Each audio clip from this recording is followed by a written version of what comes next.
पहले इंट्रोडक्शन है। लाइट क्या होती है, लाइट किसे कहते हैं? This nature is made of two type of objects, one is material and one is radiation. हम लोगों ने ब्रीफली मोटे मोटी प्रॉपर्टीज पे उनको डिवाइड किया है। जिसके पास मास होता है वो मटेरियल है, और जिसके पास मास नहीं होता और जिसका वेव का नेचर होता है वो रेडिएशन। तो लाइट के पास एनर्जी होती है और ये एक रेडिएशन है। कौन सा रेडिएशन है? ये अभी हम लोगों ने स्टडी किया पिछली क्लास में, इलेक्ट्रोमैग्नेटिक वेव्स। इलेक्ट्रोमैग्नेटिक वेव्स में क्या स्पेशलिटी होती है? The answer is energy can be transported. Electromagnetic waves के पास कौन सी प्रॉपर्टी होती है? तो आंसर है इलेक्ट्रोमैग्नेटिक वेव के पास वेलोसिटी होती है, जो कि डिफरेंट है compare to a electrostatic field and a magnetic field. इन दोनों से अलग इसमें क्या प्रॉपर्टी है कि ये दोनों फील्ड तो हैं, साथ ही साथ वो मूव भी कर सकते हैं। वेलोसिटी होती है, उसके पास डायरेक्शन होती है। और हमने इसमें एक चीज पढ़ी इलेक्ट्रोमैग्नेटिक वेव्स में कि एनर्जी मूव करती है तो उस एनर्जी के साथ एक डायरेक्शन होती है, दैट इज वेव। और वेव इंटेंसिटी भी पढ़ी, energy which is carried in 1 second per unit area, that is wave intensity. Okay, इतनी चीजें पढ़ने के बाद हमने इलेक्ट्रोमैग्नेटिक वेव्स की different types of electromagnetic waves जो अभी तक हमारे नॉलेज में आई हैं वो हम लोगों ने कैटेगराइज किया, and we found that there is a full spectrum of electromagnetic waves. ये जो इलेक्ट्रोमैग्नेटिक वेव्स होती हैं, हमारा इनके साथ इंटरेक्शन कैसा होता है, ये एक इंपॉर्टेंट चीज है। हमारा इंटरेक्शन मतलब हमारी बॉडी का इंटरेक्शन। इलेक्ट्रोमैग्नेटिक वेव्स में बहुत तरह की वेव्स हैं। कुछ वेव्स ऐसी हैं जो हमारी बॉडी पर इंसिडेंट होती हैं तो हमारी बॉडी को कोई इफेक्ट नहीं पड़ता, एटलीस्ट हम लोग जानते हैं कि कोई इफेक्ट नहीं पड़ता। कुछ वेव्स ऐसी होती हैं जिनके पास एनर्जी ज्यादा होती है, बहुत एनर्जी होती है, जैसे गामा रेज, एक्स रेज। वो जब हमारी बॉडी पर आती हैं तो वो बॉडी को, स्किन को पेनिट्रेट कर सकती है, पेनिट्रेट करके सेल्स को डैमेज कर सकती है। तो हर वेव की अपनी फ्रीक्वेंसी के अनुसार अलग अलग पावर होती है, और उस पावर के अनुसार ही वो पेनिट्रेशन करती है और हमारी बॉडी को अफेक्ट करती है। अब उसमें से ये जो डिफरेंट रेंज हैं, इस रेंज में फ्रीक्वेंसी ज्यादा होगी तो वेवलेंथ छोटी होगी, अगर फ्रीक्वेंसी कम होगी तो वेवलेंथ बड़ी होगी। छोटी वेवलेंथ और बड़ी वेवलेंथ, ये छोटी वेवलेंथ है और ये बड़ी वेवलेंथ है। इस वेव की कुछ कैरेक्टरिस्टिक्स हम लोग आगे कम्युनिकेशन में जाकर पढ़ेंगे कि वेवलेंथ छोटे या बड़े होने से क्या फर्क पड़ता है। फिलहाल वेव ऑप्टिक्स में भी हम लोग इसको पढ़ेंगे। एक चीज हम समझ सकते हैं कि जो छोटी वेवलेंथ होती है, जिसकी फ्रीक्वेंसी बहुत ज्यादा होती है, उसकी पेनिट्रेशन पावर ज्यादा होती है, नंबर 1। नंबर 2, ये ऑब्जेक्ट्स को जंप करके नहीं जा सकती है क्योंकि इसकी वेवलेंथ बहुत छोटी है। इतनी छोटी वेवलेंथ है, इसी में ही इसको ऐसे घूमना है। अगर इसके सामने एक ऑब्जेक्ट इतना बड़ा आता है तो ये इससे टकराएगी ही। इसकी वेवलेंथ इतनी बड़ी है, अगर ये ऑब्जेक्ट यहां पर आता है तो ये इसको जंप करके चली जाती है। तो दो कैरेक्टरिस्टिक हुई, एक पेनिट्रेट करना, डिस्ट्रॉय करना, और दूसरी मुड़ना। जिसकी बड़ी वेवलेंथ मुड़ेगी ज्यादा। जैसे एक दीवार है, एक दीवार के इधर से हम मोबाइल चलाते हैं, गाना लगाते हैं, उसका साउंड इस तरफ जा सकता है, लेकिन लाइट इधर नहीं जा सकती है। इधर खड़ा हुआ आदमी इधर खड़े हुए आदमी को नहीं देख सकता। क्यों? लाइट नहीं घूमती है, लाइट की वेवलेंथ छोटी होती है, साउंड की वेवलेंथ बड़ी होती है, तो वो दीवार के ऊपर से ऐसे वेव्स चली जाती है। ओके, ये वेव्स की कैरेक्टरिस्टिक्स होती हैं। तो हम ये बात कर रहे थे कि इस पूरे रेंज में हमको जो अलग अलग तरह की वेव्स मिली, उसमें एक रेंज ऐसा है जो हमारी बॉडीज में रिएक्ट करता है, हमारी बॉडी उसको रिस्पॉन्ड करती है। रिस्पॉन्ड किस तरह से करती है? हम ये मान सकते हैं कि हमारी बॉडी में बहुत सारे रिसेप्टर्स हैं, एक्सेप्टिंग सर्किट्स हैं, जैसे LCR सीरीज सर्किट होता है। LCR सीरीज सर्किट में हमने क्या देखा? एक पर्टिकुलर जो नेचुरल फ्रीक्वेंसी होती है, इस नेचुरल फ्रीक्वेंसी की करंट को वो ज्यादा बनाएगा और बाकी फ्रीक्वेंसी की करंट को कम बनाएगा, और इसमें जो हाफ पावर की फ्रीक्वेंसीज हैं, ये फ्रीक्वेंसीज, ये सब फ्रीक्वेंसी की पावर हमको मिलेगी और इसकी पावर हमको नहीं मिलेगी। हमारी बॉडीज में कौन कौन रिसेप्टर्स हैं ऐसे? तो आंसर है हमारी आईज का एंटीना, वो एक तरह से LCR सीरीज सर्किट का काम करता है।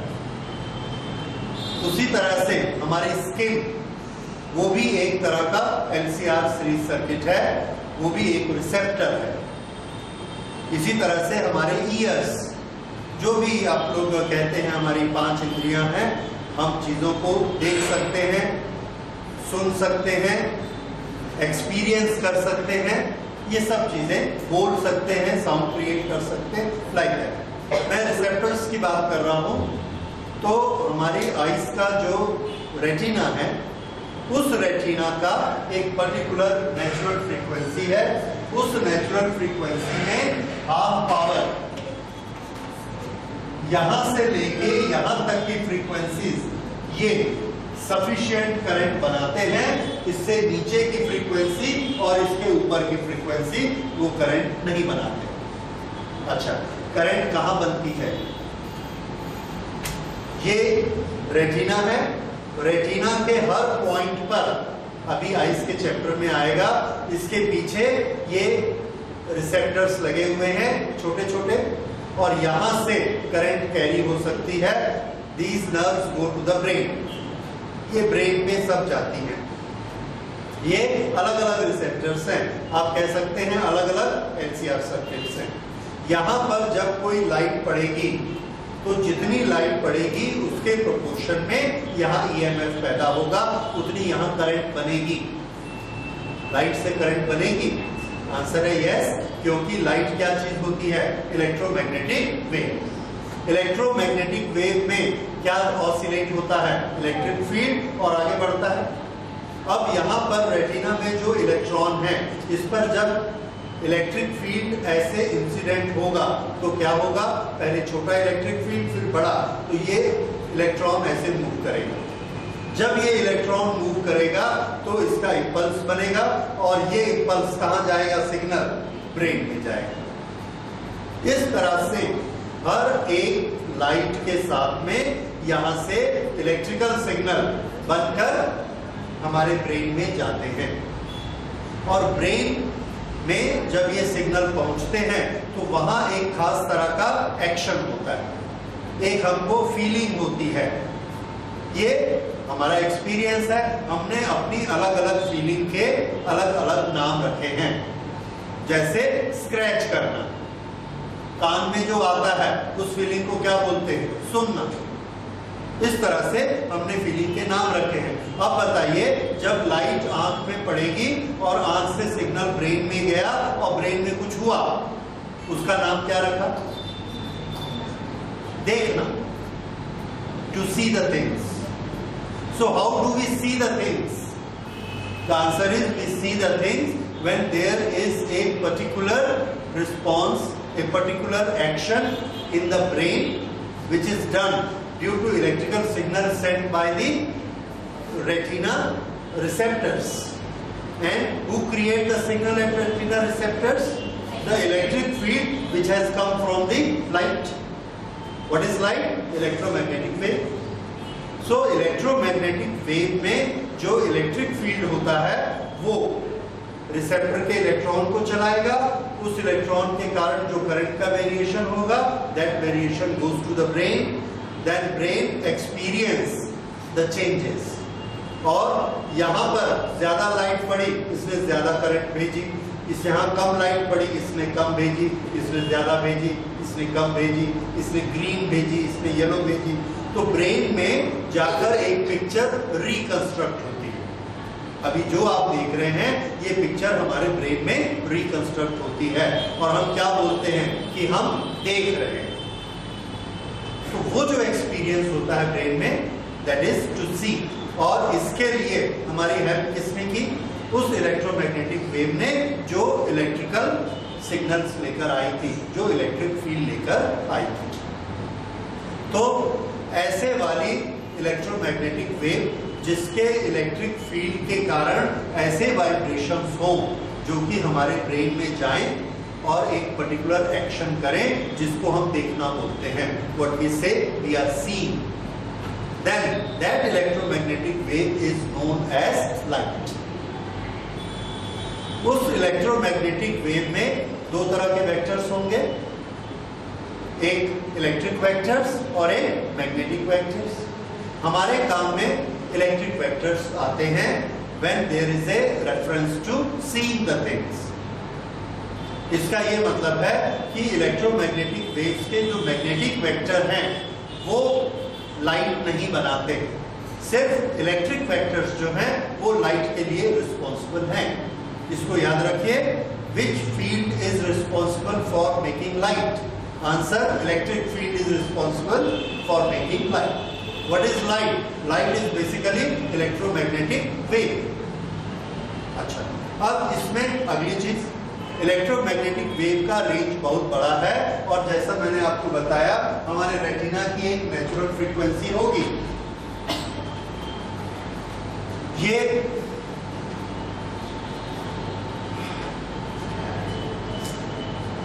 यहां पर जो वेवलेंथ आती है, यहां से लेके यहां तक,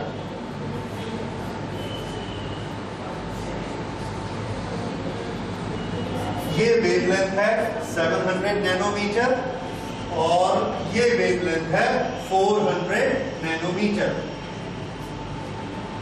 इसके अंदर जितनी भी वेव्स आती हैं सब की सब सफिशिएंट करंट बनाती हैं जो कि हमारे ब्रेन में रिएक्शन कर सकती हैं, यानी हम उनको देख सकते हैं। उस रिएक्शन को क्या बोलते हैं? हम देखना। तो हम देख सकते हैं कौन सी इलेक्ट्रोमैग्नेटिक वेव का रिस्पॉन्ड हम कर सकते हैं 700 to 400। फ्रीक्वेंसी किसकी ज्यादा होगी? आंसर, 400 की फ्रीक्वेंसी ज्यादा होगी। जो छोटी वेव है उसकी फ्रीक्वेंसी ज्यादा, जो बड़ी वेव है उसकी फ्रीक्वेंसी कम। तो ये वाला जो वेव का रेंज है, इस रेंज को हम ऑब्जर्व करते हैं, देखते हैं। इससे अगर बड़ा हो जाएगा तो करंट इतनी कम हो जाएगी ये कि हम देखने वाला एक्शन नहीं कर सकते। अगर इससे कम फ्रीक्वेंसी है तो करंट कम बनेगी। अगर करंट कम बनेगी तो भी हमारे ब्रेन में जो सिग्नल जाएगा उससे उतना वो एक्साइट नहीं होगा कि हम देखने वाली डेफिनेशन में उसको ला सकें। तो अब थोड़ा सा इलेक्ट्रोमैग्नेटिक वेव के रेंज को देखिए। यहां पर हमने पढ़ा था गामा रेज, उसके बाद एक्स रेज, फिर उसके बाद अल्ट्रावायलेट, इसके बाद शुरू होता है वायलेट।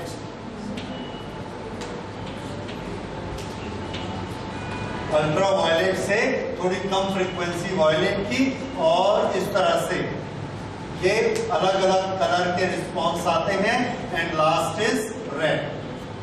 इन सब की वेवलेंथ अलग अलग होती है और वायलेट टू रेड इनकी वेवलेंथ हमको कितनी मिलती है? This is 400 nanometer and this is 700 nanometer. Red के नीचे ये जो रेंज होता है this is called infrared. Infrared के और नीचे वाला रेंज माइक्रोवेव। और माइक्रोवेव के नीचे रेडियो।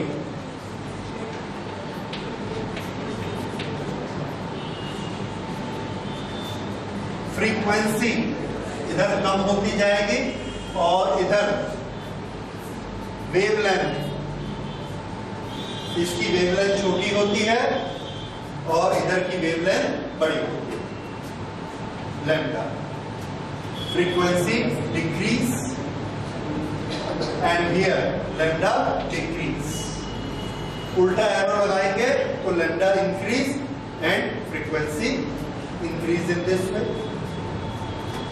ठीक है, तो सबसे ज्यादा फ्रीक्वेंसी गामा रे की, सबसे कम वेवलेंथ उसकी। ये लाइट का रेंज है, बहुत छोटा सा रेंज है। इस रेंज की जो इलेक्ट्रोमैग्नेटिक वेव होती है that is called light. Okay, जिसको हमारा ब्रेन रिस्पॉन्ड करता है, जिसको हमारे रेटिना रिस्पॉन्ड करते हैं और इसकी सफिशिएंट करंट बनाते हैं। इसके नीचे का रेंज, उसमें क्या आता है? Microwave, radio wave. तो ये है माइक्रोवेव, ये है रेडियो वेव। इनकी करंट बहुत कम बनती है, इतनी कम करंट बनती है कि उसमें कोई भी एक्साइटेशन ब्रेन में नहीं जाता है and we do not get any signal. अभी यहाँ पर हमारे चारों तरफ thousands, hundreds, thousands electromagnetic waves हो सकती हैं इस फ्रीक्वेंसी की, रेडियो फ्रीक्वेंसी की, लेकिन हमारा रिसेप्टर इसके लिए सेट है, इस फ्रीक्वेंसी के लिए, इस वेवलेंथ के लिए। तो हम ये वाली वेवलेंथ जो कि हायर वेवलेंथ है, लोअर फ्रीक्वेंसी है, इसके साथ ट्यून नहीं कर पाते, इसकी करंट को नहीं बढ़ा पाते। लेकिन हम एक ऐसी मशीन बना सकते हैं जो इसको रिस्पॉन्ड करेगी। ये कौन सी वेव है? Radio wave. और रेडियो वेव को जो रिस्पॉन्ड करेगा वो कौन है? हमारा मोबाइल। तो ये हमने अपने मोबाइल की फ्रीक्वेंसी रखी। इस तरह से हर एक की फ्रीक्वेंसी, रिसेप्टर की अपनी अपनी नेचुरल फ्रीक्वेंसी होती है और हमारे चारों तरफ जो इलेक्ट्रोमैग्नेटिक वेव है उसके साथ वो रेजोनेंस करती है और उसके सिग्नल को लेती है, रिएक्ट करती है। तो मोबाइल इसके साथ करेंगे, रेडियो इसके साथ करेंगे। इसके बाद हमारी बॉडी में एक और सेंस होता है, वो सेंस होता है इसके लिए एक इंफ्रारेड, यहां पर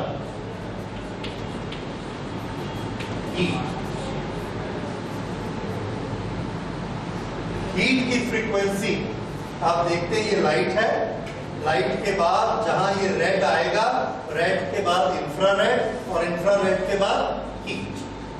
ये जो हीट है इसकी फ्रीक्वेंसी यहां कहीं आएगी और ये इसका ग्राफ बना। अगर इसका ग्राफ ऐसा बना तो हम देख रहे हैं कि ये फ्रीक्वेंसी जो कि रेड की थी ये इधर आ गई, थोड़ी कम हो गई। तो ये वाला रेंज किसका है? हीट का। तो हीट की फ्रीक्वेंसी यहां से लेके यहां, ये हीट की फ्रीक्वेंसी से। इन फ्रीक्वेंसी को कौन रिस्पॉन्ड करता है? इसकी करंट कौन बढ़ाता है? हमारा रेटिना।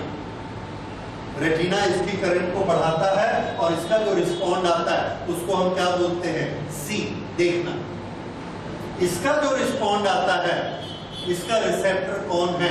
तो आंसर है इसका रिसेप्टर आईज नहीं है, इसकी रिसेप्टर हमारी स्किन है। ठीक है, तो स्किन का जो एलसीआर सर्किट है मान लीजिए, वो इस पर्टिकुलर फ्रीक्वेंसी को, जो कि हीट की फ्रीक्वेंसी है, उसके साथ रिजोनेट करता है और हम उसको एक्सपीरियंस करते हैं। लेकिन उसकी फ्रीक्वेंसी इतनी कम होती है कि उसको आईज रिस्पॉन्ड नहीं करती। इसलिए जब हम एक अंधेरे कमरे में जाएं, वहां एक गर्म तवा रखा है जो काले रंग का है, हमको पता लग जाता है कि वहां पर है तवा। लेकिन कौन ये बात को सेंस करता है? आईज की स्किन सेंस करती है, क्योंकि स्किन किसको रिस्पॉन्ड करती है? Lower frequency. लेकिन अगर हमारी आंख बंद है तो दिन है कि रात है हमको नहीं पता चलता है, क्योंकि लाइट को कौन रिस्पॉन्ड करता है? Eyes, retina. तो ये हमारी बॉडी में दो तरह के रिसेप्टर्स हैं जो इलेक्ट्रोमैग्नेटिक वेव्स को अलग अलग सेंस करते हैं। और भी होंगे मेडिकली, आई डोंट नो, और भी बहुत होते हैं। जब हम कैट स्कैन कराते हैं या दूसरी चीजें कराते हैं तो हमारे दिमाग में जो वेव्स काम करती हैं वो वेव्स की फ्रीक्वेंसी बहुत हाई होती है and that matches gamma rays. इसी तरह से हमारी बॉडी में अलग अलग जगह पर अलग अलग फ्रीक्वेंसी की वेव्स काम करती हैं, उनके साथ ही रेजोनेंस होता है। तो बाहर से जो वेव्स डाली जाती हैं उनके साथ रेजोनेंस करती हैं। जहां जहां रेजोनेंस करेंगी वहां वहां करंट बढ़ेगी, जहां जहां करंट बढ़ेगी उसकी पिक्चर आ जाएगी। और यही सब होता है जिसको हम स्कैनिंग कहते हैं। तो ब्रेन स्कैन करना है तो ब्रेन स्कैन करेंगे, अलग अलग फ्रीक्वेंसी जाएगी, अंदर जिसकी फ्रीक्वेंसी जैसी होगी उसके साथ वो रेजोनेट करेगा, करंट बढ़ जाएगी, उस जगह पर स्पॉट आ जाएगी। तो ये है। अब फिर से हम वापस लाइट पर आते हैं। लाइट वो रेडिएशन है जो हमारी आंख के रिसेप्टर रेटिना के साथ रेजोनेट करता है और उसके सेंस को हम क्या कहते हैं, देखना। या बहुत छोटा सा, light is that energy, that form of energy which is responsible for the action of seeing the thing. और ये आप नोट कर चुके हैं, it is due to electrical vector of electromagnetic waves. अच्छा, अब इसके बाद ये हमने पढ़ा लाइट बेसिकली क्या होती है। अगली चीज, लाइट में कंटेंट क्या क्या होते हैं, लाइट में क्या क्या चीज होती है। तो लाइट में दो चीजें होती हैं, एनर्जी और डायरेक्शन। पॉइंटिंग वेक्टर हमने पढ़ा है। तो लाइट की एनर्जी किसमें होती है, आंसर है लाइट की एनर्जी इसके इलेक्ट्रिक फील्ड में और इसके मैग्नेटिक फील्ड में होती है, क्योंकि ये इलेक्ट्रोमैग्नेटिक वेव है। अगर ये इलेक्ट्रोमैग्नेटिक वेव है तो हाँ, मैंने बताया मैग्नेटिक फील्ड इसमें नहीं। अगर इसमें मैग्नेटिक फील्ड नहीं है तो इसकी एनर्जी किसमें है, इसके इलेक्ट्रिक फील्ड में है। एनीवे, लेकिन इसमें एनर्जी है। दूसरा, इसके पास डायरेक्शन। तो आप देखिए, लाइट के पास दो चीजें हो गई, एक उसके पास एनर्जी है, वो एनर्जी किस में है, आंसर है वो एनर्जी उसके इलेक्ट्रिक फील्ड में है। ये इलेक्ट्रिक फील्ड उसके वेव नेचर में एनर्जी है। दूसरा, ये उसके प्रोपेगेशन की डायरेक्शन। तो जब हम लाइट की स्टडी करते हैं, वेव, एनर्जी और ये क्या है, डायरेक्शन। तो लाइट की स्टडी करने के लिए हमको दो चीजों को स्टडी करना पड़ता है। एक, जो इसका वेव नेचर है, इसके कारण ये क्या क्या कैरेक्टरिस्टिक हमको दिखाती है। एनर्जी का डिस्ट्रीब्यूशन कब होगा, कौन सी कंडीशंस में होगा, कब वेव जंप करके चली जाएगी, कब वेव टूट जाएगी, ये सब हम पढ़ेंगे वेव ऑप्टिक्स, एनर्जी का रिडिस्ट्रीब्यूशन के बारे में। दूसरा, ये जो डायरेक्शन है, इस डायरेक्शन के क्या रूल्स हैं, कब ये वेव किसी से टकराकर वापस आ जाएगी, कब ये टकराकर उसको पंक्चर करके चली जाएगी, कब टकराएगी और मुड़ जाएगी, उसके अंदर भी जाएगी और मुड़ जाएगी, ऐसे इसके अलग अलग रूल्स हैं। तो ये जो डायरेक्शन ऑफ प्रोपेगेशन है, डायरेक्शन ऑफ प्रोपेगेशन के लिए हमने शब्द बनाया है रे। तो जहां हम डायरेक्शन की स्टडी करते हैं, that will be known as ray optics. और जब हम इसकी एनर्जी की स्टडी करते हैं, that is taken as wave optics. तो हमको दोनों चीजें स्टडी करनी है। ये वन वर्सेस द अदर नहीं होता है, this is one along with the other. ये दोनों एक दूसरे के कॉम्प्लीमेंट्री होते हैं। ओके, दोनों का नॉलेज हमको होना चाहिए। ये अलग नॉलेज है, ये भी अलग नॉलेज है, वो एनर्जी का और एक डायरेक्शन।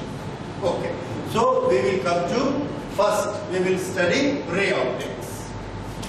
अब रे ऑप्टिक्स में आते हैं, तो अब से हम ये कहेंगे कि लाइट जब प्रोपेगेट कर रही है तो उसकी एक रे मूव कर रही है, एक रे जा रही है। ये हम ये समझ रहे हैं what is this showing, this is showing direction of the propagation of energy, Poynting vector जो हमने पढ़ा, ठीक है। So now onward we will call it as a ray of light. So this light is travelling in a medium. अब इसके second step पे आते हैं। When light travels in a medium, what are the characteristics it is carrying? तो answer है it is carrying frequency, lambda, velocity, all these characteristics. Which characteristic is due to medium? Answer: velocity and wavelength is due to medium. Okay. What does not change unless we change the medium? Answer: no, frequency never changes. Even if we change the medium, it will not change. So with one medium, one velocity will remain constant. When the medium changes, velocity will change. So velocity is a function of medium. Medium change होगा, velocity change हो जाएगी। Okay, तो the ray of light is traveling in a particular medium. It has got a particular velocity. Suddenly at a place the medium changes. यहाँ पर एक medium 1 है और यहाँ पर मीडियम 2 है।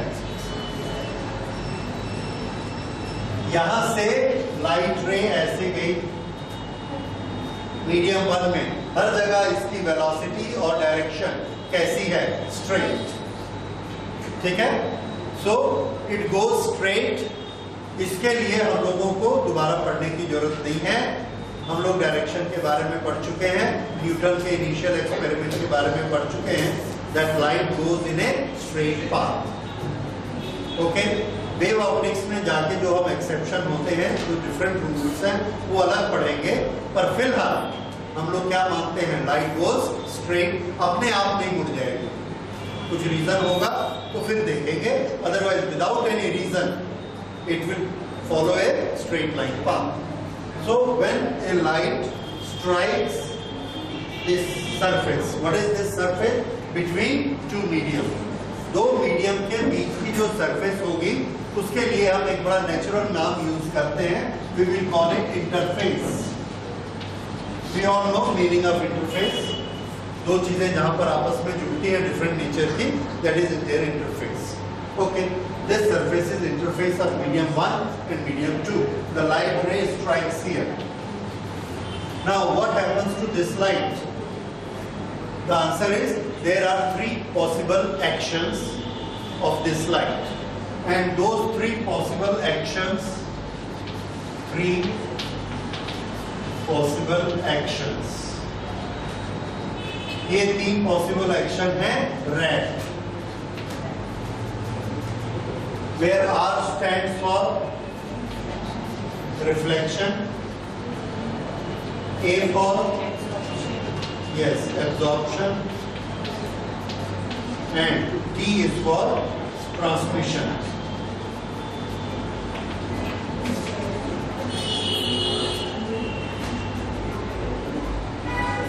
These are the 3 possible action of light on interface of a different medium.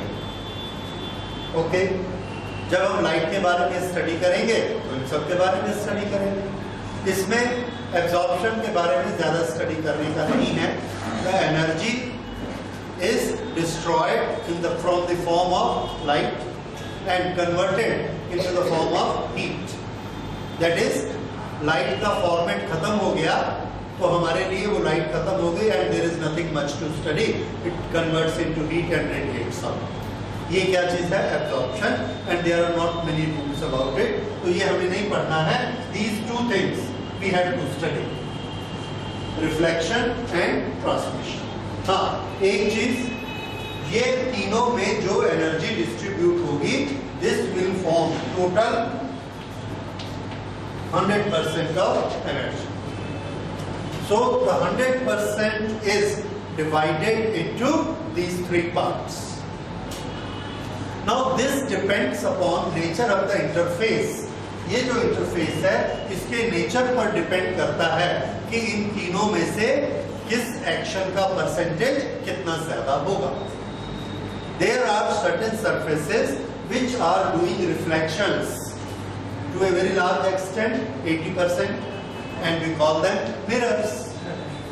इसी तरह से कुछ बिल्कुल एब्जॉर्ब कर लेंगे, like black cloth. Black cloth will absorb all the light. इसी तरह से ट्रांसमिशन का एग्जांपल बोलिए. प्लेन ग्लास में इधर से लाइट आएगी, निकल जाएगी, दैट इज ट्रांसमिशन. तो ये नेचर ऑफ मटेरियल पे डिपेंड करता है कि वो कौन सा चीज कितना परसेंट करता है. लेकिन कोई भी मटेरियल किसी भी एक एक्शन को 100% नहीं कर सकता. It is a law of nature. कुछ ना कुछ दूसरा एक्शन हो जाता है, या तो थोड़ा सा एब्जॉर्ब हो जाएगा. आप कितना भी अच्छा मिरर लाइए, 100% रिफ्लेक्ट कोई मिरर नहीं करता. थोड़ा सा इमेज की और ऑब्जर्वेड सोर्स की चमक में डिफरेंस आ जाएगा. एनीवे, बट दिस टोटल, तीनों का टोटल कितना होगा? 100%, because there is no fourth action. अब हम आते हैं, we have to study all this three. Now we will study first reflection. तो देखिए रिफ्लेक्शन में क्या होगा.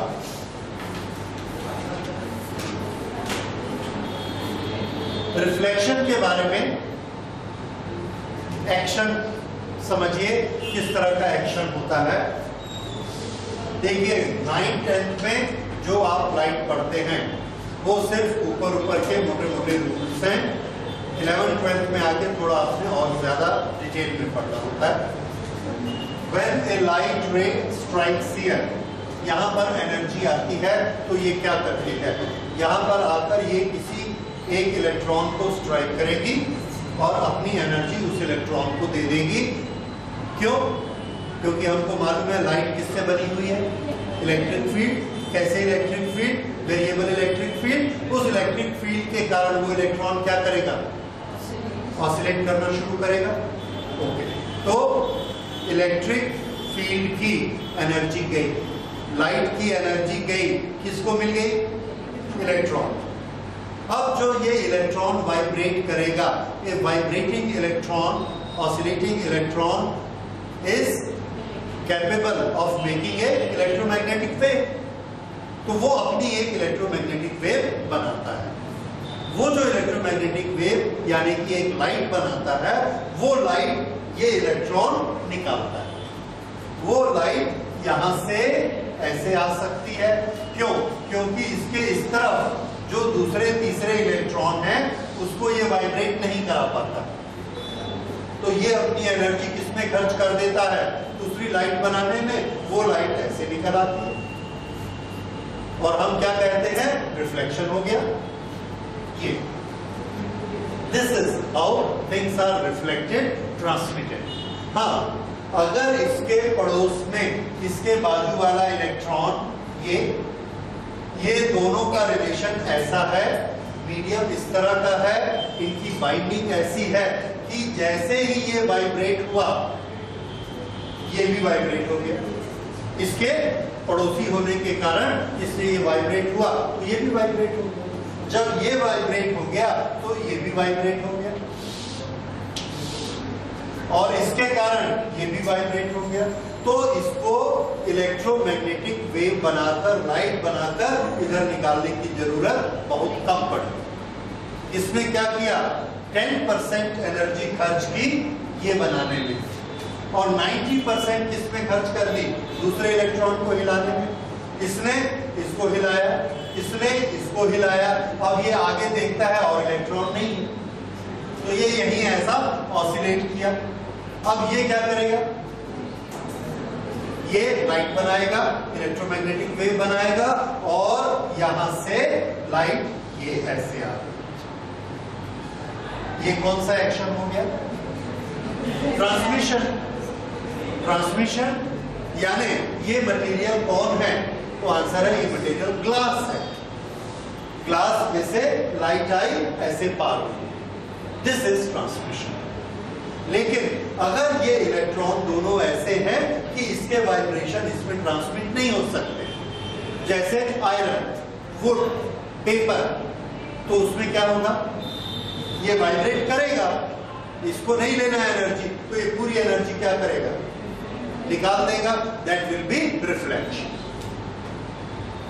तो समझ आया, ये जो इलेक्ट्रिक फील्ड जाते हैं ये इलेक्ट्रॉन को वाइब्रेट करते हैं। अब इस पर डिपेंड करता है कि इलेक्ट्रॉन अगले इलेक्ट्रॉन को हिला पाता है या पूरा अपना लाइट बना के, इलेक्ट्रिक फील्ड बना के निकाल देता है। इस तरह से रिफ्लेक्शन भी हो सकता है और ट्रांसमिशन भी हो सकता है, ये दोनों चीजें होती हैं। ओके, दोनों चीजें होंगी, इलेक्ट्रॉन को क्या करना पड़ेगा, ऑसिलेट करेगा तो वो किसी ना किसी से टकराएगा, मूव करेगा तो उसकी एनर्जी थोड़ी सी लॉस होगी। What is that, absorption. इस तरह से तीनों एक्शन होते हैं। ओके, अब हम पहले स्टडी करेंगे ये वाले एक्शन को। What is this, reflection, and this is transmission, and these are electrons. जी नहीं, ये प्रोसेस लिखने की जरूरत नहीं है क्योंकि ये एग्जाम में आती नहीं। आपको कहीं किसी स्कूल में पढ़ाया गया, ये नहीं पढ़ाया गया, पढ़ाते तक नहीं है इस चीज को। क्यों? क्योंकि एग्जाम में नहीं आती। लेकिन अगर आप लाइट का एक्चुअल कैरेक्टर जानना चाहते हैं कि लाइट किस तरह से काम करती है, और आप देखेंगे कितनी समझ में आने वाली चीज है, कितनी आसान चीज है, कि ये कोई अलग अलग चीजें नहीं होती हैं। रिफ्लेक्शन, ट्रांसमिशन बड़ी नेचुरल प्रोसेस है। इस तरह से लाइट ट्रेवल करती है। ठीक है, रिफ्लेक्शन का डायरेक्शन कैसे पता किया? रिफ्लेक्शन का डायरेक्शन ये कोई बड़ी बात नहीं, कैसे बड़ी बात नहीं है। ये जैसे आएगा, ये ऐसे वाइब्रेट कराएगा, इलेक्ट्रिक फील्ड ऐसे आ रहा है ना, तो ये इसके वेलोसिटी के 90 डिग्री पर वाइब्रेट कराएगा। इसलिए इससे जो भी वेव निकलेगी, कैसी निकलेगी, ऐसी ही निकलेगी। लेकिन जब रिफ्लेक्शन होता है तो रिफ्लेक्शन होने में आपको लॉज ऑफ मोशन के डायग्राम बनाने पड़ते हैं। लॉज ऑफ मोशन के डायग्राम कैसे होते हैं, यहां पर हमने इसको ऐसे स्ट्राइक किया, इधर से लाइट आ रही है, ये इसने वाइब्रेशन किया इलेक्ट्रॉन का, ये जो फोर्स ऐसा चला ऑसिलेशन का, इसके हमने दो कंपोनेंट बनाए। इसका एक कंपोनेंट इधर बना और एक कंपोनेंट इधर बना, ये नहीं, एक कंपोनेंट ये बना, एक इधर और एक इधर।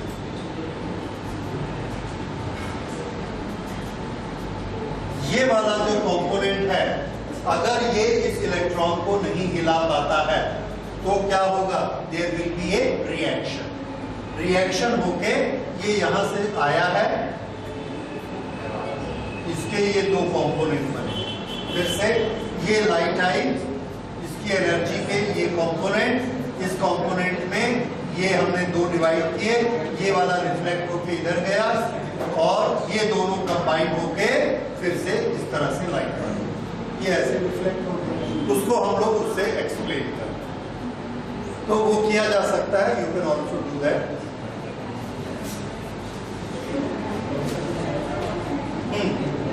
फिलहाल फिर से देखिए, हमने स्टार्ट किया कि लाइट क्या होती है।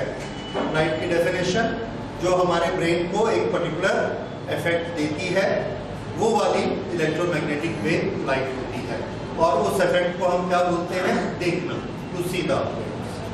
इसका एक पर्टिकुलर फ्रीक्वेंसी का रेंज होता है, उस फ्रीक्वेंसी रेंज की ही इलेक्ट्रोमैग्नेटिक वेव हमारे ब्रेन को इफेक्ट करती है, जिसको हम लाइट कहते हैं। लाइट में वेव के फॉर्म में एनर्जी होती है और उसके प्रोपेगेशन की डायरेक्शन को, एक उसके पास पर्टिकुलर डायरेक्शन होती है जिसमें वो प्रोपेगेट होती है। उस डायरेक्शन को हम क्या कहते हैं?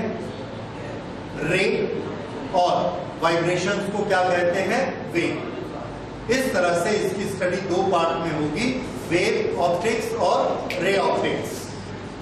दो तरह के पार्ट में इसकी स्टडी की जाएगी। ओके, तो रे ऑप्टिक्स में जब रे किसी सरफेस को स्ट्राइक करती है, उसके तीन फीचर्स होते हैं, रिफ्लेक्शन, एब्जॉर्प्शन और ट्रांसमिशन। अब उसमें रिफ्लेक्शन का रीजन आपने देखा कि जब ये जाएगा तो इलेक्ट्रॉन के नेचर पर, मटेरियल के नेचर पर डिपेंड करता है कि वो मटेरियल उस वाइब्रेशन को आगे बढ़ाएगा या उसको रिफ्लेक्ट करके इधर भेज देगा।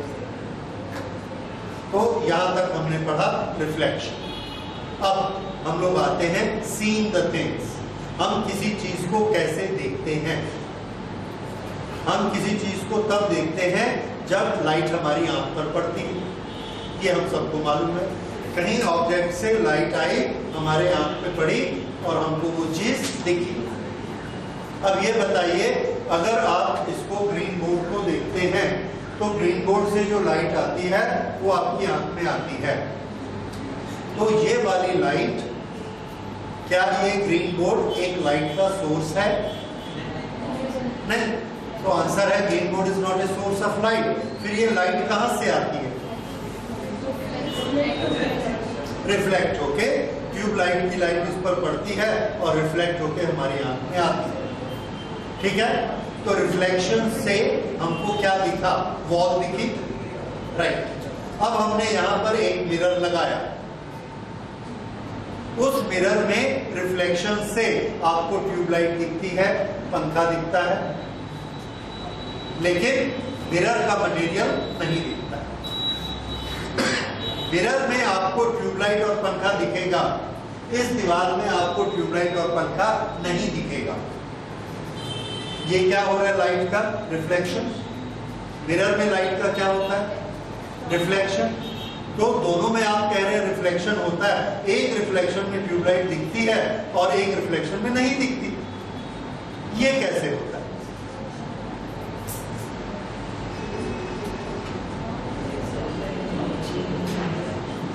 तो देखिए, tube light is a source of light, ठीक है।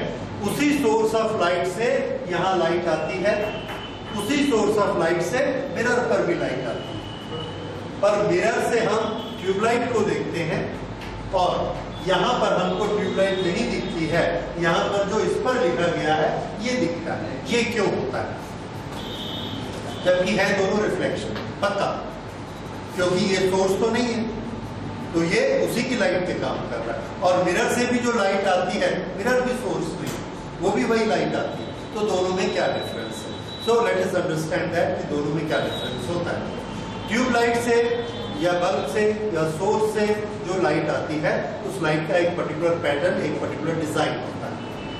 वो डिजाइन से ये लाइट यहाँ पर आई। मान लीजिए ये डिजाइन ऐसा है, 1 2 3 4 5, ये इस तरह से ये डिजाइन आया। अब इसका नेचर इस तरह का है कि ये दो तरह के काम कर सकता है। एक केस में इसने क्या किया कि ये जो लाइट्स आ रही हैं और सोर्स से ये एक पर्टिकुलर पैटर्न आ रहा है, सोर्स, इसने इसको इधर रिफ्लेक्ट किया, इसने इसको इधर रिफ्लेक्ट किया, इसने इधर रिफ्लेक्ट किया, इसने इधर किया और इसने तो ऐसा कर दिया। तो हम क्या देखते हैं? इस सब ने अपनी अपनी अलग अलग तरीके से उसको रिफ्लेक्ट कर दिया, अलग अलग डायरेक्शन में रिफ्लेक्ट कर दिया, जिसको हमने एक और नाम दिया स्कैटरिंग। स्कैटर मतलब बिखर जाना। तो ये सब रेस बिखर गई। कैसे बिखरी?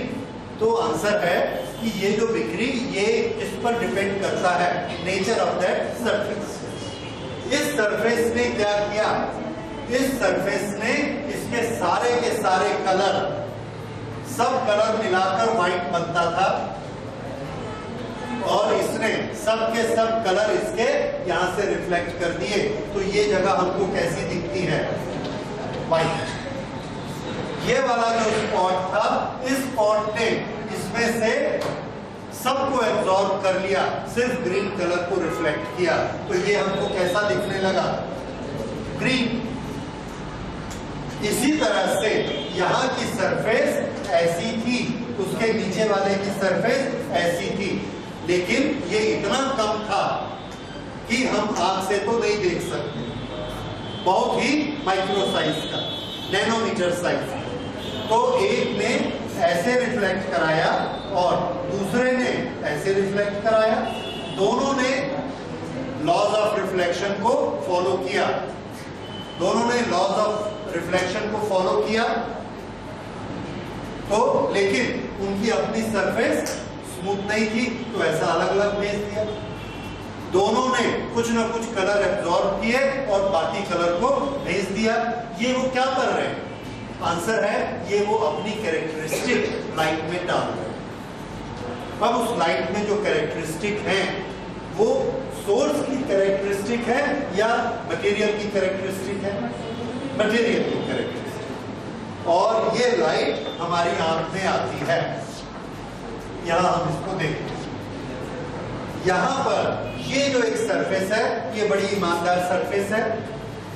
जैसे इस पे लाइट का जो पैटर्न आता है, बिल्कुल उसी पैटर्न से ये इसको ऐसे रिफ्लेक्ट कर देती है।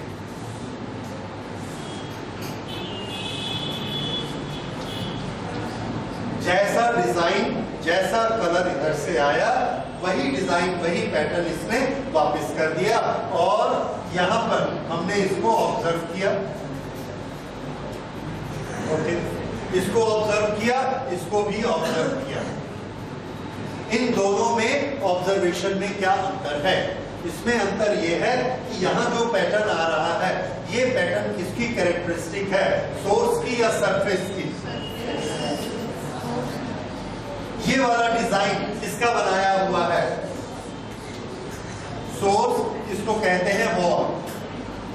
ओके, तो ये जो कैरेक्टरिस्टिक आते हैं, ये डिजाइन ओरिजिनल किसका बनाया हुआ है? सोर्स का। इसने इसको रिफ्लेक्ट किया है, लेकिन हमारी आईज में जो आया है वो क्या है? सोर्स का डिजाइन। इसलिए हमको यहां पर क्या दिखता है? सोर्स। जो यहाँ बल्ब है, हमको भी यहाँ क्या दिखता है? बल्ब। यहाँ देखिए, यहाँ पर भी वही सोर्स है, वही बल्ब है, लेकिन यहाँ हमारी आंख में जो डिजाइन आता है, ये डिजाइन सोर्स का डिजाइन है या वॉल ने बनाया? तो यहाँ हमको क्या दिखता है? वॉल। दोनों में सोर्स वही है, एक में हमको क्या दिख, दोनों में रिफ्लेक्शन हो रहा है, एक ही सोर्स है, दोनों में रिफ्लेक्शन हो रहा है। एक में हमको क्या दिख रहा है? सोर्स। एक में हमको क्या दिख रहा है? वॉल। तो जब हमको सोर्स दिखता है तो हम बोलते हैं कि ये वाली सरफेस क्या है? मिरर। और ये वाली surface, this is not a mirror, no mirror, this is a flat surface और एनी सरफेस। तो ये डिफरेंस होता है। अब बताइए, दोनों में लाइट किसकी है? सोर्स की। दोनों में रिफ्लेक्शन हो रहा है, हो रहा है। दोनों में हमारी आईज में रेज आ रही हैं, आ रही हैं, लेकिन इसमें हमको वॉल नहीं दिखती। इसमें क्या दिखता है? सोर्स। और इसमें हमको वॉल दिखती है। इसमें कैरेक्टरिस्टिक किसका है? सोर्स का। इसमें कैरेक्टरिस्टिक किसका है? वॉल का। इसको हम क्या कहते हैं? Mirror. And this is not a mirror. ये अंतर समझ में आया? ये होता है रिफ्लेक्शन दो तरह का। अगर हम इस रिफ्लेक्शन को कैटेगराइज करना चाहें तो इसको हम बोलेंगे regular and this is irregular. Irregular reflection या दूसरा नाम इसका स्कैटरिंग। इसके कारण से हमको ऑब्जेक्ट दिखते हैं। तो ऑब्जेक्ट का दिखना क्या होती है? Process due to reflection of light, of course. लेकिन ये रिफ्लेक्शन जो है दैट इज स्कैटरिंग, और उसमें कैरेक्टरिस्टिक उस सोर्स की आ जाएगी, कलर उस सोर्स के आ जाएंगे, डिजाइन पैटर्न सब उसका आ जाएगा जिसने इसको रिफ्लेक्ट। तो ये डिफरेंस है रिफ्लेक्शन का और इसका। अच्छा, इसके बाद हम लेते हैं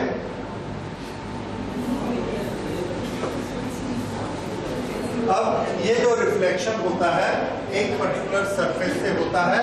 अभी हम अब इसको स्टडी नहीं करेंगे, ये हमको ऑब्जेक्ट दिखते हैं। जैसे ये बोर्ड पर लिखा हुआ है, तो ये कौन सी कैटेगरी में आता है? स्कैटरिंग की कैटेगरी में आता है।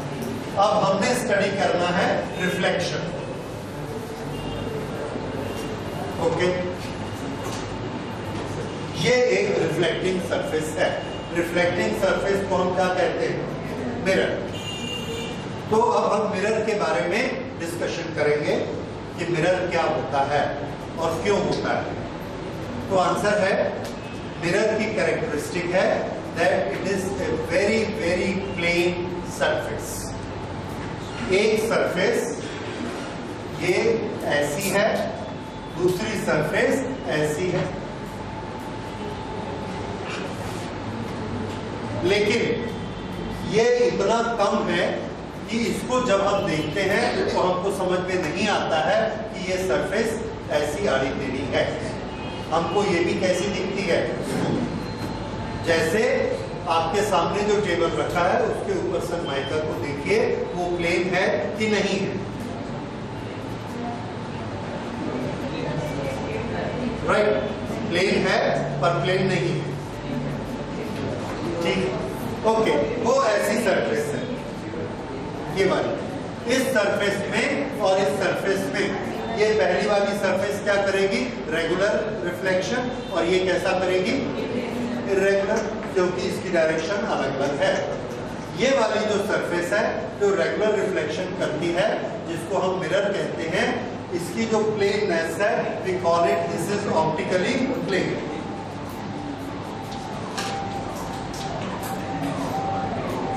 तो आपके सामने टेबल का सरमाइका भी प्लेन है, पर वो ऑप्टिकली प्लेन नहीं है।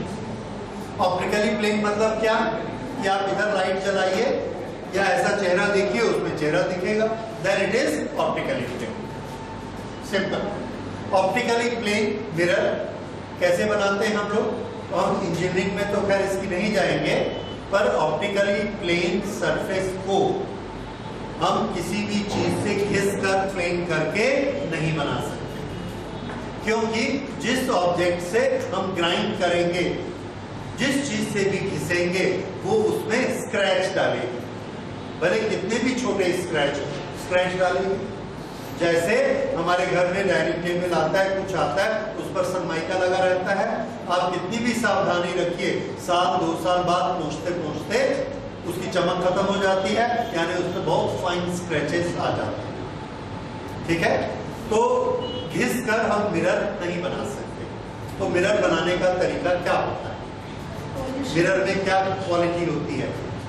नो, घिसने को ही पॉलिश कहते हैं। So polishing is not the solution. तो प्लेन सरफेस हमें चाहिए। हम प्लेन सरफेस कहां से लाते हैं? तो इसका आंसर है, जब भी किसी ऑब्जेक्ट को लिक्विड के फॉर्म में हम छोड़ देते हैं, लिक्विड के फॉर्म में छोड़ते हैं, तो उसकी जो टॉप सरफेस है वो कैसी हो जाती है? Automatically plane. उसके बाद अगर वो टेम्परेचर कम होने से जम जाता है तो वो सरफेस कैसी रह जाती है? Plane. That is optically plane. ये ऑप्टिकली प्लेन बनाने का तरीका है। हम उसको ऐसा सीधा सीधा करके प्लेन नहीं कर सकते, काट काट के प्लेन नहीं कर सकते। हम नेचर पे छोड़ते हैं, हमने पिघला के लिक्विड बना दिया, लिक्विड का हर मॉलिक्यूल फ्री है अपने फोर्स को सेट करके सीधा होने के लिए। वो ऑटोमेटिकली ऐसे सेट हो जाता है कि वो सरफेस कैसी बन जाती है? Plane surface. इसका एग्जाम्पल है ग्लास। सिलिकॉन डाइऑक्साइड यानी रेत को पिघलाकर हम छोड़ देते हैं, तो उसकी टॉप सरफेस कैसी हो जाएगी? एकदम प्लेन हो जाएगी। ओके, उसको फिर हम एक सरफेस बना के उसके ऊपर दूसरा बनाएंगे, तो उसकी दोनों सरफेस प्लेन हो जाएगी। That is glass, what we see, plate glass. तो प्लेट ग्लास के पास ये प्लेन सरफेस होती है, पर उसका मिरर नहीं बनता।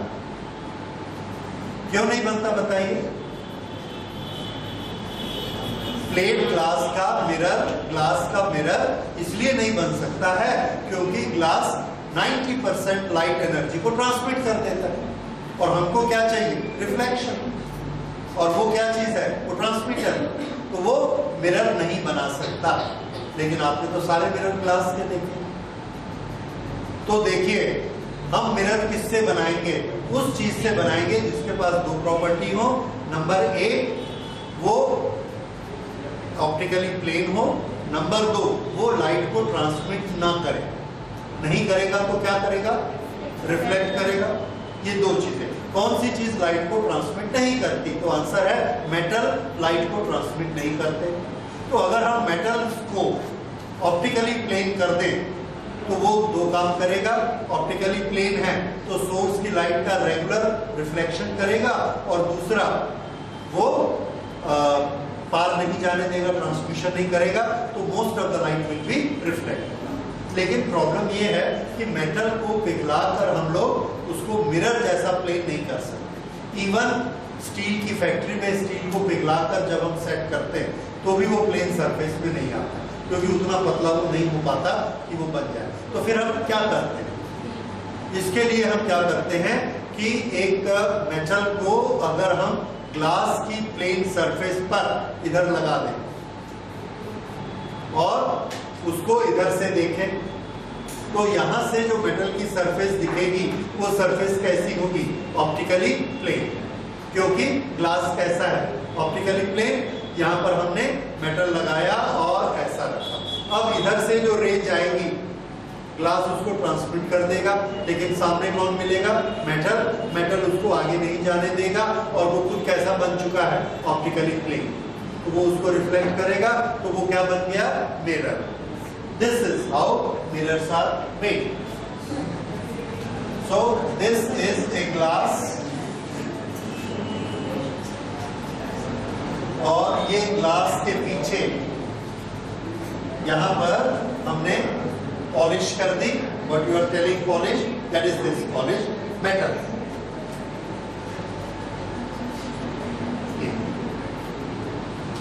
चमकदार मेटल कौन सा होता है? तो चमकदार के लिए फिजिक्स में डेफिनेशन है जो जितना ज्यादा प्लेन हो सकता है वो उतना ज्यादा चमकदार होता है, उतना परसेंटेज लाइट को वो रिफ्लेक्ट करेगा, एब्जॉर्ब कम करेगा और उसको स्कैटर भी कम करेगा। ये हमने यहाँ लगा दिया। Now this has become a mirror. यहाँ से जो लाइट आएगी वो यहाँ से रिफ्लेक्ट नहीं होगी। ये क्या करेगी? पूरा ऐसा अंदर जाएगी और अंदर जाके यहाँ से रिफ्लेक्ट। This is reflection.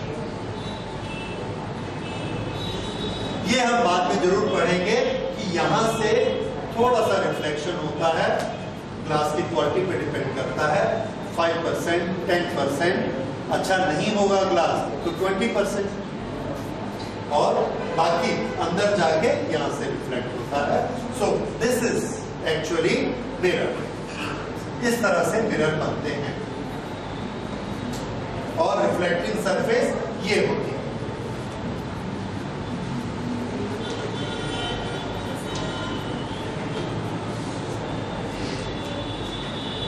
ये लाइट आएगी, इससे टकराकर इधर जाएगी। This is reflecting surface. So this is mirror action. इस मिरर एक्शन में अगर हमने इसको अच्छा मोटा बनाया और उसके बाद इस ग्लास को हटा दिया, ग्लास को हटा दिया तो रिफ्लेक्शन होगा कि नहीं होगा? क्यों नहीं होगा? नहीं, मेटल तो जम चुका है ना, प्लेन हो चुका है। एक सांचा जैसे हमने बनाते हैं, सांचा जैसे हमने लिया और ये प्लेन है, इस प्लेन के ऊपर मेटल सेट कर दिया पिघलाकर। जब मेटल यहाँ सेट हो गया मोटा तो फिर हमने इसको धीरे से हटा दिया। अब उसकी सरफेस कैसी रहेगी? Optically plane and it will act as a mirror. ठीक है? उस मिरर में क्या बेनिफिट होगा? उस मिरर में ये बेनिफिट होगा कि ये जो 10% यहां से रिफ्लेक्ट हो रहा था, जो 5% यहां एब्जॉर्ब हो रहा था, ये दोनों अब किस में आ जाएंगे? रिफ्लेक्शन में आ जाएंगे। तो इसका रिफ्लेक्शन कैसे होगा? 100%। अब एब्जॉर्प्शन और वो बहुत कम हो जाएगा, तो इससे हमको रिफ्लेक्शन बड़ा अच्छा मिलेगा, लाइट ज्यादा मिलेंगी। इसलिए आपने देखा है मोटरसाइकिल की हेडलाइट हो, कार की हेडलाइट हो, उसमें सब हम रिफ्लेक्टर यूज करते हैं। टॉर्च की लाइट आपने देखी है, उसमें रिफ्लेक्टर किसके सब में बने रहते हैं? मेटल। ठीक है, तो ये मेटल के रिफ्लेक्टर इसलिए बनाया जाता है। हाँ, सेफ्टी के लिए हम ऊपर ग्लास जरूर लगा देते हैं। उससे क्या सेफ्टी होती है? तो आंसर है उससे हवा के साथ डस्ट नहीं जाती है, स्मोक नहीं जाते हैं, otherwise all these things are non reflecting surfaces. तो फिर से उसका रिफ्लेक्शन, उसका जो प्लेननेस है वो खराब हो जाता है, तो वो उतना प्लेन नहीं रह पाता, इसीलिए हमको ऊपर में ग्लास देना पड़ता है। Okay, so this is reflection by mirror. तो ये मिरर। अब नेक्स्ट लेते हैं। इसके बाद मिरर दो तरह के होते हैं, ये आपने क्लास 10th में भी पढ़ा है, एक प्लेन मिरर और एक स्फेरिकल मिरर। प्लेन मिरर जैसा नाम से लग रहा है, it will be a plane surface, उसमें कहीं पर भी गड्ढा नहीं होगा, डेप्थ नहीं होगी और कर्वेचर कहीं नहीं होगा। स्फेरिकल मिरर क्या होते हैं? स्फेरिकल मिरर जिस तरह से कप प्लेट में एक प्लेट होती है, फिजिक्स में इसकी डेफिनेशन, एक स्फेरिकल सरफेस है, उस स्फेरिकल सरफेस को हमने ऐसे काट दिया, काटने से हमको एक तरफ जो मिलेगा वो कप प्लेट की प्लेट जैसा होगा, that will be A spherical surface. अब उस स्फेरिकल सरफेस से मिरर कैसे बनेगा?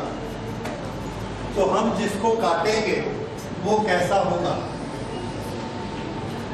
ये फ्रंट से देखेंगे ऐसा दिखेगा, ये ऐसा दिखेगा फ्रंट से गोल।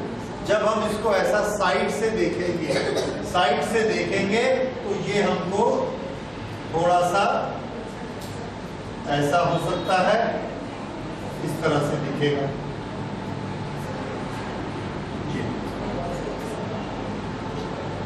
इस तरह दबा रहेगा, और इधर से देखेंगे तो ये निकला हुआ रहेगा। ओके, ये साइड व्यू है और ये वाला फ्रंट व्यू है। ये ग्लास है, सिर्फ ग्लास, अभी मिरर नहीं है। मिरर कब बनेगा? जब इस पर मेटल की पॉलिश होगी। ओके, हमने यहाँ पर मेटल लगा दिया। अगर हमने यहाँ मेटल लगाया तो ये रिफ्लेक्शन के लिए हमको ऑब्जेक्ट कहाँ रखना पड़ेगा? इस तरफ। यहाँ हमने ऑब्जेक्ट रखा, इधर से रेज आएंगी, रिफ्लेक्ट हो जाएगी, क्योंकि मेटल उसको पार नहीं होने देगा। फिर से देखिए, ये है, अगर हमने यहाँ पर मेटल लगा दिया तो इधर हमको ऑब्जेक्ट रखना पड़ेगा, यहाँ से रेज जाएंगी और ग्लास को पार करके यहाँ पहुंचेंगी, ये इसको पार नहीं होने देगा, रिफ्लेक्ट कर देगा। ये दोनों मिरर में क्या अंतर है? तो इस मिरर में किनारा दबा हुआ है और बीच से ऊपर है, इसमें किनारा ऊपर है और सेंट्रल पोर्शन रेस्ट है। ये वाली शेप को हम क्या कहते हैं? कॉनकेव, और ये वाली कॉन्वेक्स।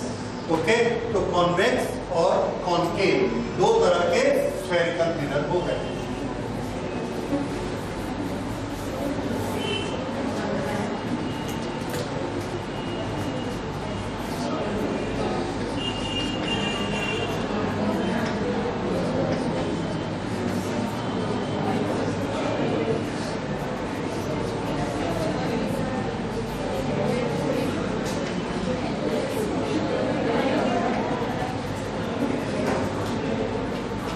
कॉन्वेक्स कैसे होते हैं?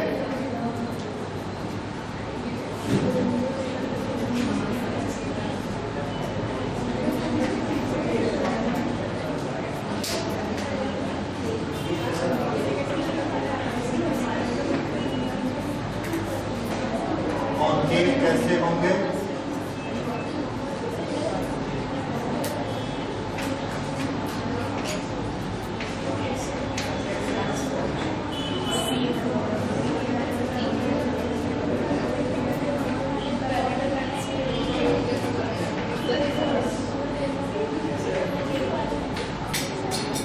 based on sight.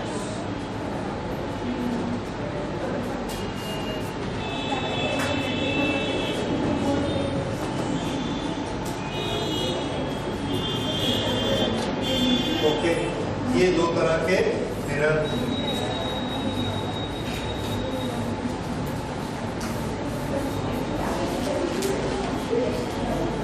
ओके, अब हम लोग एक और कंसेप्ट क्लियर करना चाहता हूं मैं आपका।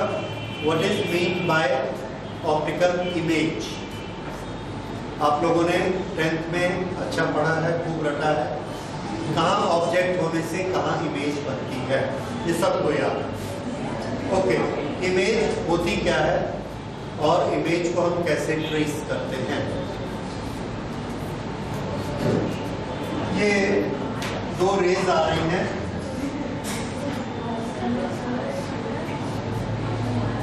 यहां पर हमने अपनी आईज रखी। ये ऑब्जेक्ट हमको कहां दिखेगा?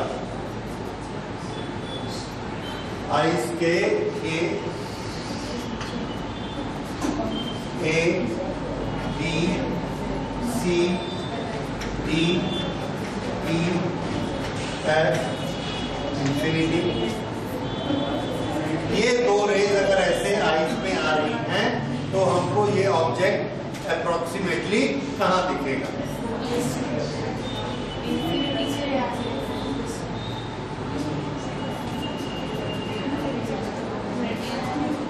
Anyone, any answer?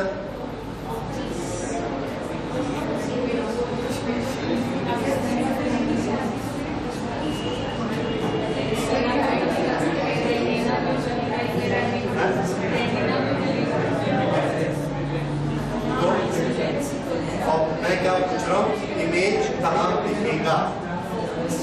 दिखेगा कि नहीं दिखेगा?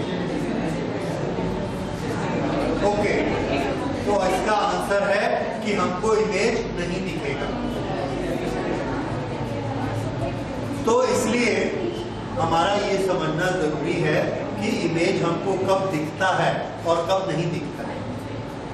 हमने पढ़ा देखने की प्रोसेस लाइट के कारण होती है, लाइट के कारण एक सेंसेशन होता है।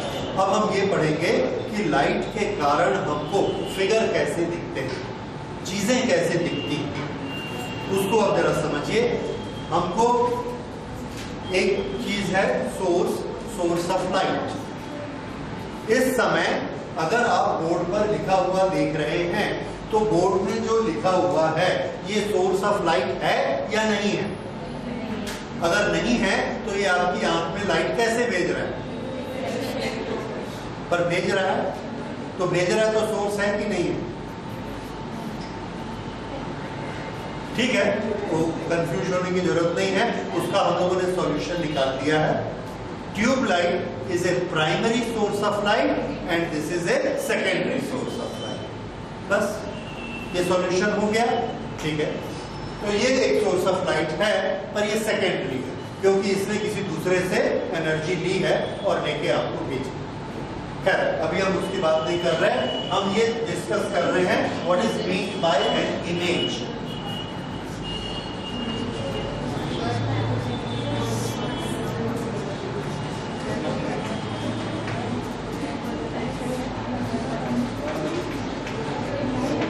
हम सबको मालूम है कि लाइट का कोई ना कोई सोर्स होता है, भले प्राइमरी सोर्स हो, सेकेंडरी सोर्स हो या कोई भी सोर्स।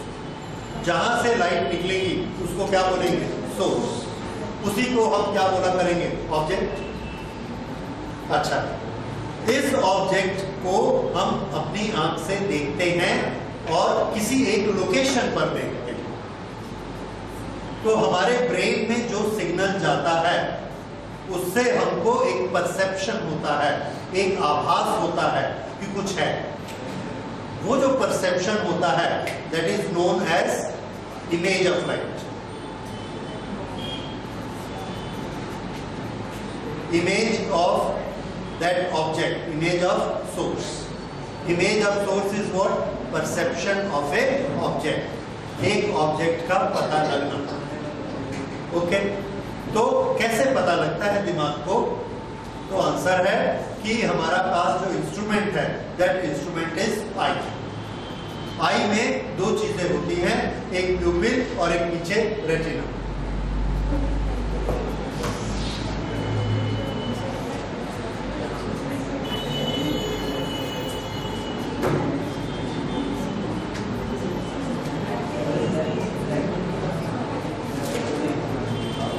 यहां से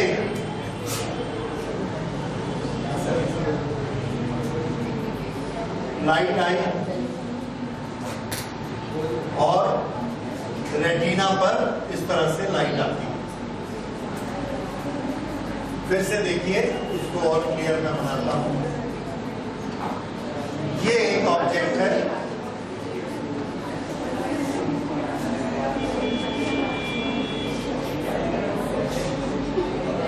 ये ऑब्जेक्ट से दो रेज आ रही है, दो रेज आती है, इधर रेटिना पर पड़ती है, एक ही point from a single point. Okay, ये जो दोनों पड़ती है यहां पर, यहां हमारे पास इस तरह के रिसेप्टर लगे। इस रिसेप्टर से हमको रेज की डायरेक्शन का पता लगता है। कोई टेक्निक होती है, टेक्निक हम लोग सोच सकते हैं, कुछ भी होती है। जैसे ये यहां पर आया और यहां पर मेरे पास ऐसे रिसेप्टर्स हैं, ये आ रहा है ऐसे, ये इसमें नहीं जा पाया, इसमें नहीं जा पाया, इसमें नहीं जा पाया, इसमें चला गया। तो इस ब्रेन ने, इसने ब्रेन को रिपोर्ट भेजी कि इसकी डायरेक्शन ऐसी 30 डिग्री वाली। एक दूसरी लाइट आई, वो ऐसे आ रही, वो इसमें गई क्या?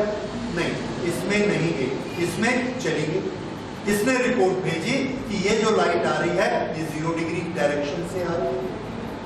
ये चीज अगर हमारे रेटिना में ऐसे फिक्स है तो हमको क्या पता लग जाता है?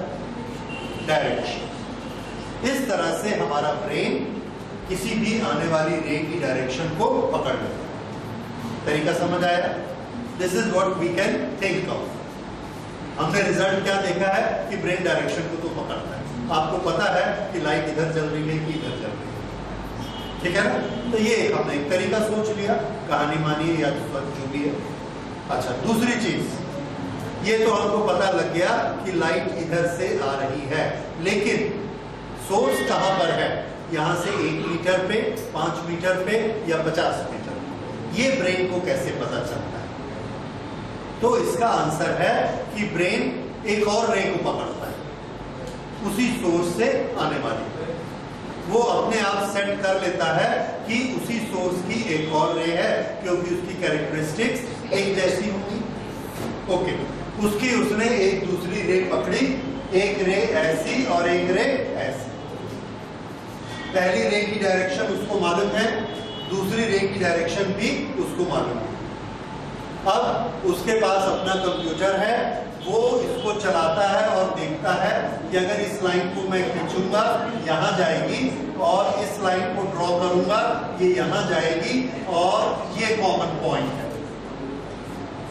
और ये हमारे में समझ होती है कि लाइट कहां से आ रही होगी? उस कॉमन पॉइंट से लाइट आ रही है। क्यों? क्योंकि ऑब्जेक्ट तो एक है, उसी ने ये रे भेजी है, उसी ने ये रे भेजी है। इसलिए ऑब्जेक्ट को कहां लोकेट होना चाहिए?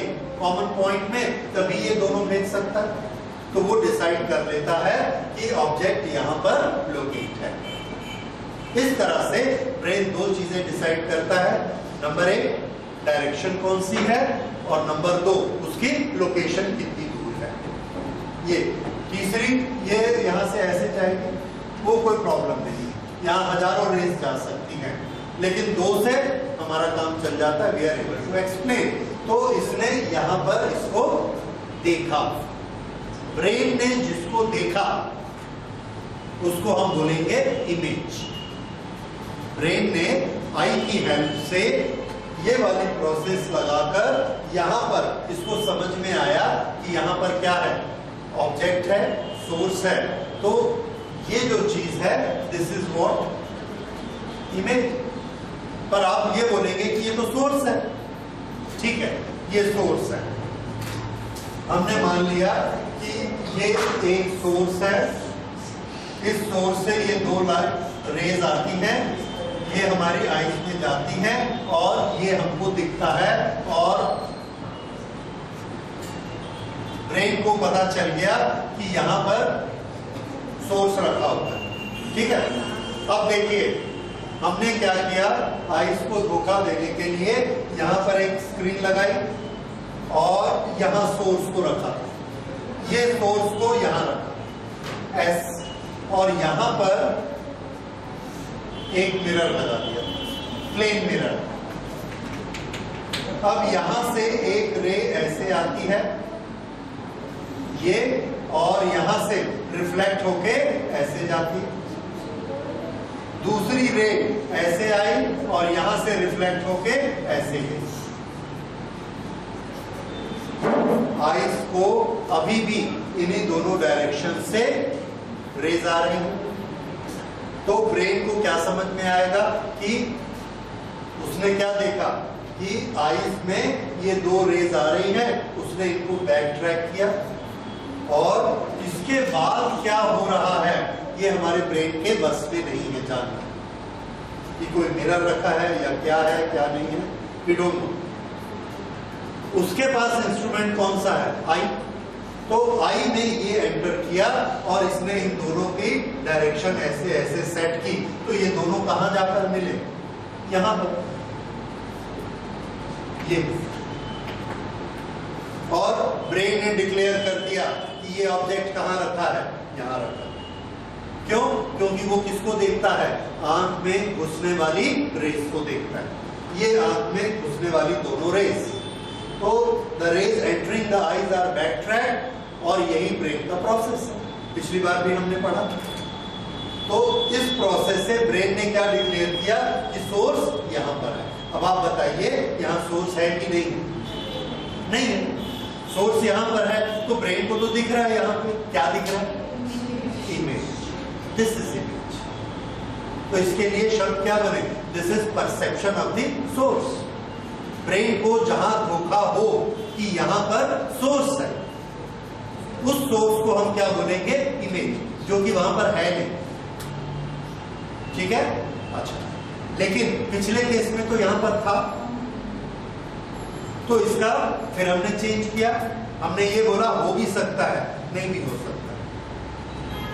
तो ब्रेन ने इमेज बनाई, ब्रेन ने इमेज बनाई, वो इमेज सोर्स खुद भी हो सकता है और नहीं तो उसका परसेप्शन भी हो सकता है। दोनों केसेस में हम उसको इमेज ही कहेंगे। क्यों? क्योंकि वो ब्रेन का परसेप्शन है। समझ में आया? तो इसके लिए नोट करिए, image is perception of A source of light. Image is a perception of source of light by the brain, is perception by the brain, made with help of eyes,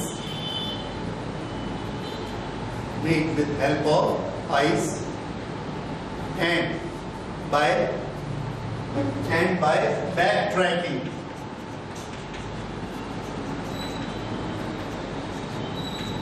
backtracking the entering rays, backtracking the entering rays।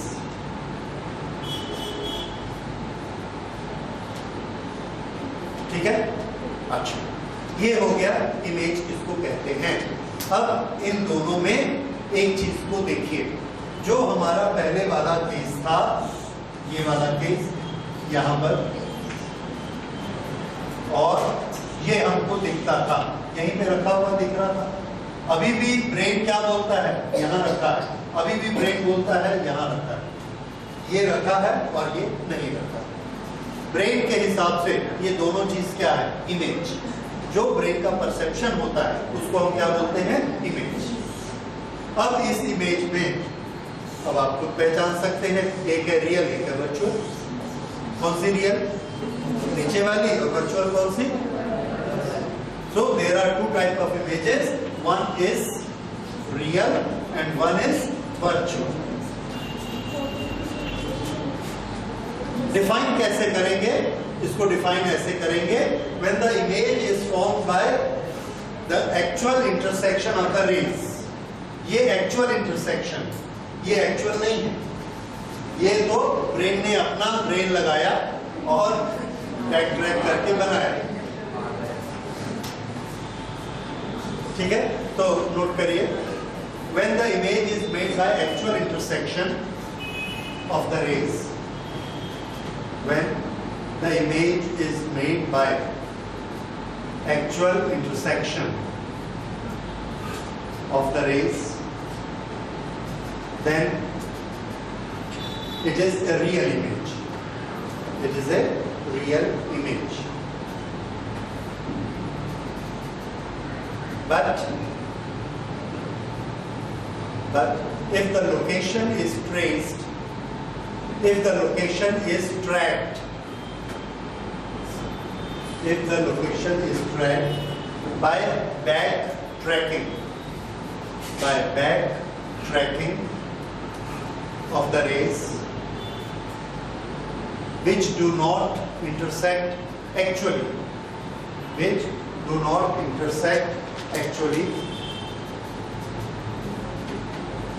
then the image is virtual.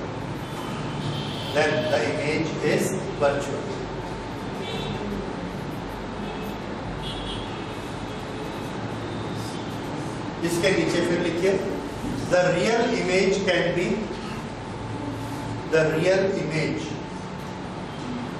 can be shown on the screen. Can be shown on the screen if placed at that point.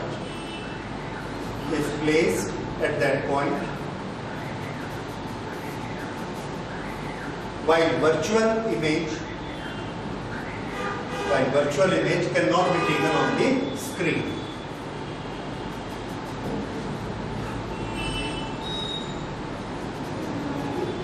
Virtual image cannot be taken on the screen. ठीक है, फिर से देखिए, यहाँ पर ये real image है, ये लाइट कहीं ना कहीं से ऐसे आ रही होगी, यहाँ पर हमने स्क्रीन रखी, ये यहाँ आके मिली, ये यहाँ आके मिली और यहाँ पर पिक्चर बनती है, क्योंकि ये रियल एनर्जी वाली वेव्स हैं।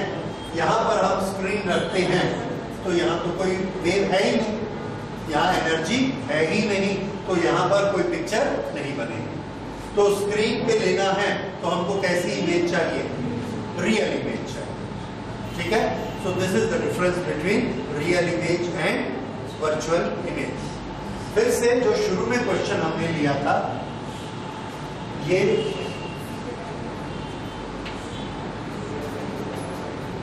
इसकी इमेज कहाँ दिखेगी? तो आंसर है इसकी इमेज नहीं दिखेगी, क्योंकि न तो ये रियल में इंटरसेक्ट हो रही है और न ही एक्सटेंड करने से वर्चुअल इंटरसेक्ट होती हैं। तो इसकी इमेज ब्रेन नहीं बना पा रहा है, नहीं देख पाता है। फिर क्या करेंगे? देखना ही है हमको। तो हम ये करते हैं कि आईज को पीछे कर लेते हैं। यहाँ अगर यहाँ है तो अब ये क्या करेंगे? ये ऐसे आए और ये ऐसे। अब ब्रेन को क्या दिखेगा कि यहाँ पर क्या बनती है? इमेज। ये चीज यहाँ पर दिखेगी, ये उसका परसेप्शन यहाँ पर आएगा और वहां पर उसको इमेज दिखेगी। ये एग्जांपल बहुत क्लियर है, आपके सामने अभी कॉपी रखी है जिसमें आप लिख रहे हैं। उस कॉपी को आप ऐसा रखिए, आपसे पढ़ते नहीं बनेगा। क्यों? ये केस बन जाएगा, नजदीक है। फिर हम क्या करते हैं? आपको ऐसा पीछे करते हैं, दिख जाता है। ऐसे आंख को पीछे करते हैं तो ये इमेज वाली जगह बाहर आ जाती है, ये हमको दिखना शुरू हो जाता है। अभी थोड़ी देर बाद नेक्स्ट क्लास में हम लोग पढ़ेंगे कि ये वाला डिस्टेंस 25 सेंटीमीटर होता है। ठीक है, तो ये है इमेज फॉर्मेशन। इमेज फॉर्मेशन के लिए क्या चीज इंपॉर्टेंट है? तो आंसर है इंटरसेक्शन। ये जब तक इंटरसेक्शन नहीं हुआ था हम इमेज के बारे में नहीं सोच सकते। यहाँ इंटरसेक्शन नहीं होता है तो हम उसको प्रोजेक्ट करते हैं कि कहाँ इंटरसेक्शन मिलेगा। तो एक ऑब्जेक्ट से दो रेज का इंटरसेक्शन हमको पता लगना जरूरी है और आईज में रेज आनी जरूरी है। तो हर डायग्राम में आईज नहीं बनी होती आपके बुक में, but I make it A point कि हम लोग वहां पर किसी भी रे डायग्राम में आईज जरूर बनाएं, ताकि हमको पता लगे कि ये जो दो रेज आई में आ रही हैं ये कहां पर इमेज बना। आईज से हटना शुरू करेंगे, जहां पर इंटरसेक्शन आया that is the point of image. इसलिए लास्ट में जब हम रेज को निकाल के ऐसे छोड़ देते हैं, छोड़ना नहीं है, उसके सामने आईज बनाना। आप देखेंगे आगे एग्जांपल में हम लोग ऐसा करेंगे। So this is what is meant by image. तो ये हम लोगों ने आज पढ़ा लाइट क्या होती है, लाइट का नेचर क्या होता है, लाइट बनती कैसे है, लाइट में वेव और डायरेक्शन दो चीजें होती हैं। लाइट एक मीडियम से दूसरे में जाती है तो उसमें रिफ्लेक्शन होता है, एब्जॉर्प्शन होता है, ट्रांसमिशन होता है। रिफ्लेक्शन क्यों होता है, कैसे होता है, ट्रांसमिशन कैसे होता है, उसके बाद रिफ्लेक्शन के लिए कौन सी सरफेस रेगुलर रिफ्लेक्शन करती है, कौन सी इरेगुलर करती है। रेगुलर रिफ्लेक्शन के रेगुलर रिफ्लेक्शन में कैसी सरफेस चाहिए, उस सरफेस को मिरर कहेंगे। मिरर कितने टाइप के होते हैं और इमेज फॉर्मेशन कैसे, ठीक है। ये सब फंडामेंटल चीजें हैं लाइट के बारे में। अब चूंकि ये फंडामेंटल चीजें हैं इसलिए इसमें से एग्जाम में कुछ नहीं आता। एग्जाम में इसके बाद की चीजें जो डेरिवेशंस हैं, न्यूमेरिकल्स हैं, जो इसके बाद आप पढ़ेंगे वो आएंगे। पर उसको वो आपको अब सब बहुत आसान इसलिए लगेगा क्योंकि अब आप लाइट का कैरेक्टर और लाइट की प्रॉपर्टीज को समझ रहे हैं, इमेज कैसे बनती है इसको समझ रहे हैं। तो इसीलिए अब आपको पूरा पढ़ना बहुत आसान जाएगा। It will be very easy. Okay, thank you.